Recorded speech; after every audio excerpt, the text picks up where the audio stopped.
లక్ష్మీదేవి కాసుల వర్షం కురిపించాలంటే ఈ చిన్న పనులు చేయాల్సిందే. మామూలుగా ప్రతి ఒక్కరు కూడా లక్ష్మీదేవి అనుగ్రహం కలగాలని, అమ్మవారి ఆశీస్సులు ఉంటే ఏదైనా సాధించవచ్చు అని అనుకుంటూ ఉంటారు. ఇక లక్ష్మీదేవి అనుగ్రహం కోసం ఎన్నెన్నో పూజలు పరిహారాలు కూడా పాటిస్తూ ఉంటారు. వాటితో పాటు వాస్తు ప్రకారంగా మనం చేసే కొన్ని పనులు ఇంట్లోకి పాజిటివ్ ఎనర్జీని తేవడంతో పాటు అదృష్టాన్ని తెచ్చిపెడతాయి. కొన్ని పనులతో ఇంట్లోకి పాజిటివ్ ఎనర్జీని, అదృష్టాన్ని ఆకర్షించవచ్చని వాస్తు చెబుతోంది.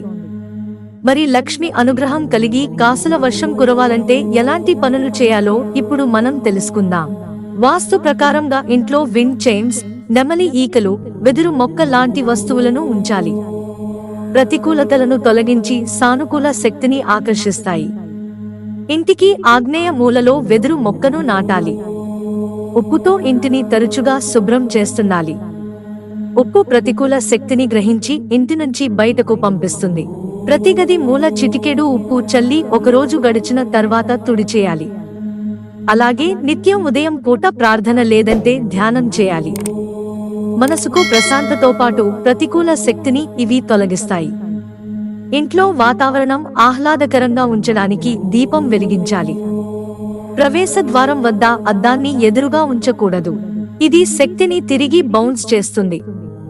ఇంట్లోకి సానుకూల శక్తి రాకుండా నిరోధించే అవకాశం ఉంది. ఫిష్ ట్యాంక్ లేదంటే వాటర్ ఫౌంటైన్ పెడితే సంపదను, ఆనందాన్ని ఆకర్షిస్తాయి. వీటిలో నీరు సాఫీగా ప్రవహించేలా, శుభ్రంగా ఉంచేలా చూడటం ముఖ్యం. చిందర వందరగా ఉండే ఇల్లు సానుకూల శక్తిని అడ్డుకుంటుంది. అవసరం లేని వస్తువులను పేదలకు ఇవ్వడంతో పాటు ఇంటిని తరచుగా శుభ్రంగా ఉంచుకుంటుండాలి. మిత్రులారా, ఛానల్ సబ్స్క్రైబ్ చేసుకోవడం మర్చిపోకండి. ధన్యవాదాలు.